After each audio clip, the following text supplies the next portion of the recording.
All right, ladies and gentlemen, you are welcome to another great episode on your favorite political talk show, The Truth, with Ben Jokes. Violence breaks out in Abuja community as farmers, herders clash over grazing routes. Several injured in the FCT of all places. This is why I remain an advocate of having discussion on whether Nigeria should continue to exist as a nation or not. Because for us to be a nation, we must be guided by laws. But as it stands, the so-called laws in Nigeria only apply to some people. Others can openly break the law and get away with it. Fulani herdsmen have become a menace all over the country, yet the government can't take an emphatic stand on issues concerning them. And just in case we think they are only powerful in the villages, they have decided to begin killing within the Federal Capital Territory. What a disaster. We really have a long way to go as a nation, and I wish that every Nigerian will know this and act accordingly. Now, let us look at the top stories. First is that one coming out of the camp of ex-president Goodluck Jonathan.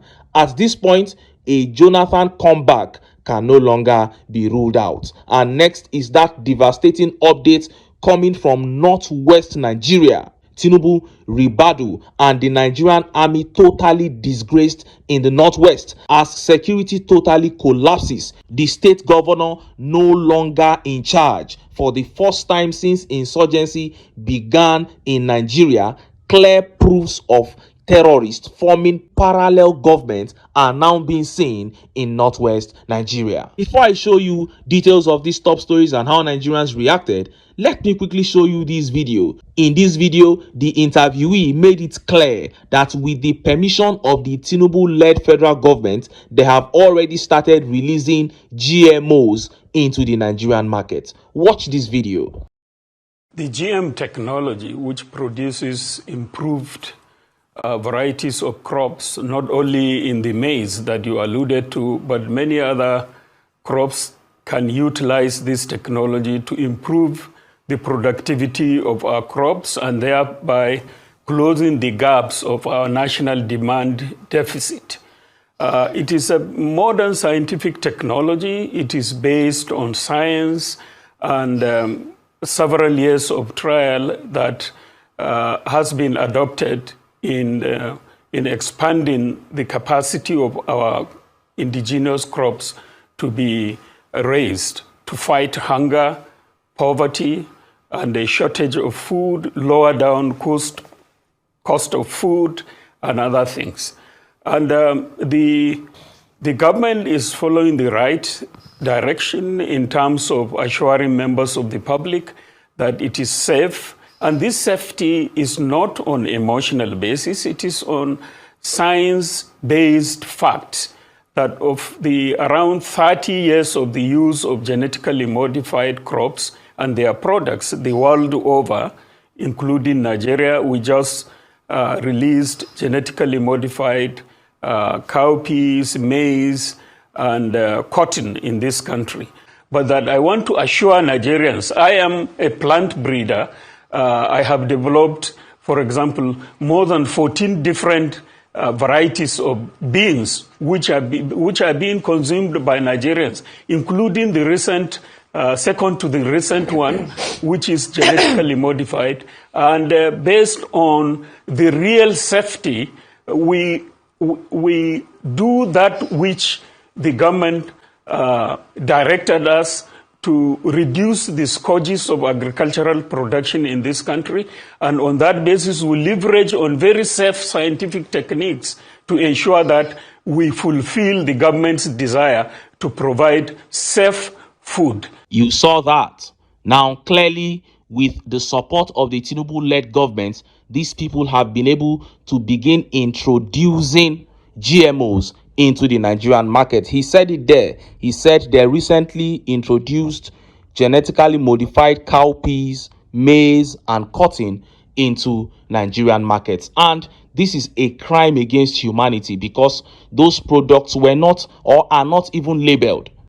In the developed countries of the world, countries that have even accepted these GMOs, including the United States of America, the GMO crops are labeled. You go to their stores, they label them so that if you don't like it, if you don't believe in them, you will not patronize them. But here in Nigeria, they just throw them there into the mix.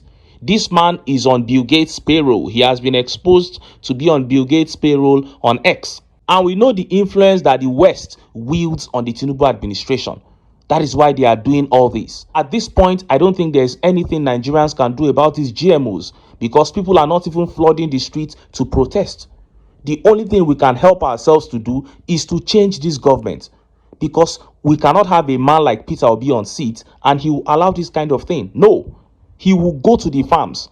We will massively cultivate our own land and plant our own seeds, and we will feed our people and have enough to even export. But this evil government is not ready to put in the work, and as such, they are flooding our markets with GMOs. I feel so sad listening to this, and I hope that Nigerians feel so too. It is time for us to cast aside our sentiments. Like I said, this country is sinking. The Tinubu administration must not be allowed beyond 2027. Nigerians, stand up and do the right thing. Now, let us look at the top stories. First is that one coming out of the camp of the ex-president Goodluck Jonathan. At this point, it looks like Jonathan might make a comeback into the 2027 race. And next is that very brutal update coming out of northwest Nigeria. Tinubu, Ribadu, and the Nigerian army completely disgraced in northwest. State governor rendered completely useless as terrorists formed parallel governments, with local governments submitting to terrorists and bandits one after the other. Let's start by taking that update from the Jonathan camp. After the speculation that Jonathan might come back into the 2027 race, somebody wrote an article saying that Jonathan has debunked the news that he is not coming back for 2027. But Jonathan's cousin came out and said that article is a lie, that Jonathan is open to a return into the presidential race. Look at how the papers reported it. Breaking: Jonathan's brother denies report of ex-president stepping aside from 2027 race. Former President Goodluck Jonathan has denied reports suggesting he has stepped aside from contesting the 2027 presidential election. The rebuttal follows claims in a news report that the Otueke-born statesman had opted not to run so as not to disrupt Southern unity. Although Jonathan has not officially declared his candidacy, strong indications suggest he has begun consultations across the country to actualize a second-term ambition.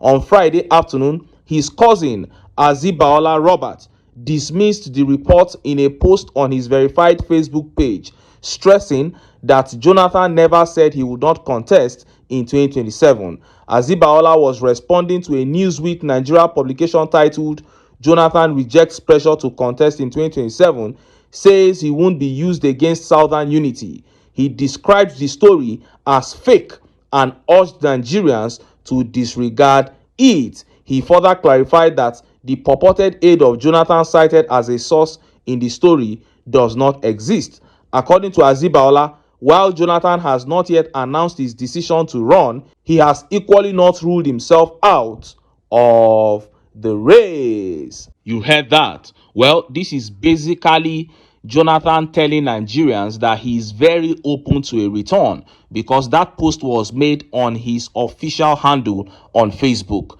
Now, Jonathan is well within his rights to come back and contest a second term. As a matter of fact, if Peter Obi was not in the picture, I would have seen this as a very, very great idea, and I would have applauded it more than anyone. The only reason why I have to, raise eyebrows about this is because, first of all, Peter Obi is in the picture, and secondly, Jonathan coming back into the ring with the APC is really a huge risk for him, because as it stands, he has already defeated the APC. Everything he said was going to happen has happened. They came into the office, they have destroyed Nigeria just as Jonathan predicted. So he has the bragging rights now. But If Obi was not in the picture and he was saying, listen, I need to come back and save Nigeria, it would have been a fantastic idea. But everything that you feel you can do to help Nigeria, Goodluck Jonathan, Obi can even do double. So why not